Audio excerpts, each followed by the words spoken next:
Kryetari i Partisë Demokratike, Sali Berisha, ishte i pranishëm këtë të ente në tryezën e Departamentit të Ekonomisë dhe Financës, ku zhvilloi një bisedë me pensionistët. Gjatë fjalës së tij në tryezë, Berisha tha se pensionistët janë kategoria më e përjashtuar nga qeveria sa i përket rimbursimeve dhe pagesës për pensionet. Sipas tij, me rritjen e çmimeve të shportës, jetesa e pensionistëve në Shqipëri është bërë edhe më e vështirë, pasi ato nuk mund të përballojnë as blerjen e ilaçeve dhe jo më produkte të konsumit.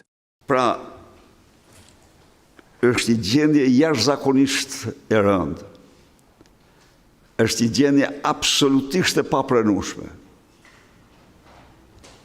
Nuk ka shpërndarje më të pabarabartë të ardhurash se sa kjo. Ka qenë më cinik. Dhe është i tëri handmade, i bërë nga qeveria. Sepse në vitin 2013, pensionet ishin sa ishin, po ishin më të larta në rajon.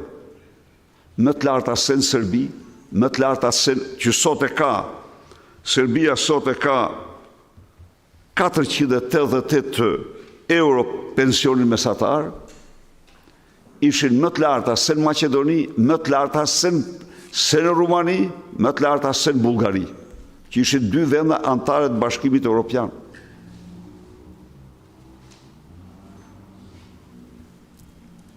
Dhe natyrisht, vazhdimi i këtij trendi duhet ishte detyrim madhor absolut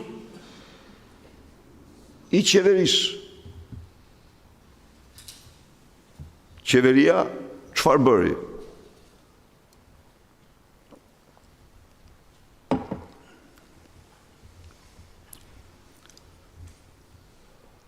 Dyfishoi taksat. Qeveria pretendoi se po indeksion pensionet. Cili indeksim? Indeksimi me treguesën e inflacionit përgjithshëm. Pensionistët u del dy kokravez.